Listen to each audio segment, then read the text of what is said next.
कुछ बच्चे ऐसे हैं जिनको इंग्लिश ग्रामर समझ में तो आती है, लेकिन जब बोलने की बारी आती है और जब किसी से कोई सवाल पूछने की बारी आती है, कोई क्वेश्चन पूछने की बारी आती है, तो वो अटक जाते हैं क्योंकि उनको असलियत में डब्ल्यूएच फैमिली जो वर्ड्स है ना वो आते ही नहीं है। यानी कि जिनके द्वारा हम किसी से कोई क्वेश्चन पूछते हैं वो वर्ड्स उनको आते ही नहीं है।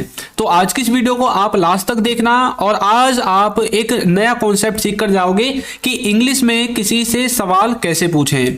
तो यहाँ पर देखिए, यहाँ पर कुछ मैंने वर्ड्स लिख रखे हैं, ये बहुत सारे वर्ड्स हैं, इनका आप स्क्रीनशॉट ले सकते हैं और इनको भी अच्छे से याद कर सकते हैं। बाकी अब हम एग्जाम्पल के साथ आगे बढ़ने वाले हैं, तो चलिए वीडियो को शुरू करते हैं। तो यहाँ पर देखिए, सबसे पहले आपको एक चीज समझने की जरूरत है कि किसी भी सेंटेंस को जब आप इंटरोगेटिव में ट्रांसलेट करते हैं तो उसमें दो ही तरह के सेंटेंसेस बनते हैं। या तो वो सेंटेंसेस हेल्पिंग वर्ब के द्वारा पूछे जाएंगे या फिर उसमें आपको डब्ल्यूएच फैमिली वर्ड लगाना पड़ेगा। अब देखिए, आपको कोई भी सेंटेंस बनाना हो जिसमें आप किसी से कोई क्वेश्चन पूछ रहे हैं, तो वहां पर जो सेंटेंस को बनाने का जो स्ट्रक्चर होगा उसमें आपको क्या करना है, सबसे पहले डब्ल्यूएच फैमिली वर्ड्स लगाने हैं। ठीक है, जैसे कि आप बोलते हैं ना व्हाट, वेयर, हाउ, इस तरह के वर्ड्स।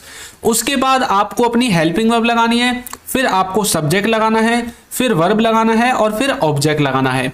ये होगा आपकी सेंटेंस को फ्रेम करने का स्ट्रक्चर।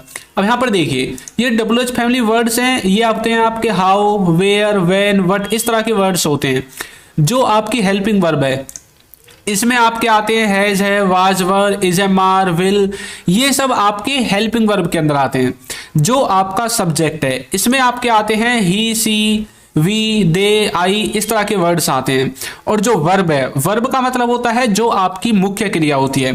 वर्ब में आपके आते हैं जैसे प्ले हो गया, गो हो गया, बाय हो गया, वॉच हो गया, इस तरह के वर्ड्स आपके किस में आते हैं, वर्ब में आते हैं। और जो ऑब्जेक्ट है, ऑब्जेक्ट क्या होता है, ऑब्जेक्ट होता है जिस पर ये जो सब्जेक्ट है ना, ये वाला, ये जिस पर काम करेगा, यानी कि इसका जो काम का असर जिस पर पड़ेगा वो आपका ऑब्जेक्ट होगा।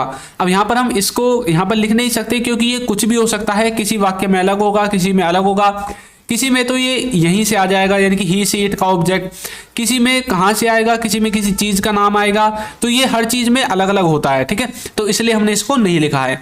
बाकी आपको यहाँ पर देखकर समझ में आ गया होगा कि कौन कौन से वर्ड्स आपको आएंगे बोलते टाइम। अब आगे बढ़ते हैं, चलिए देखते हैं। तो देखिए, सबसे पहले हम देखने वाले हैं व्हाट।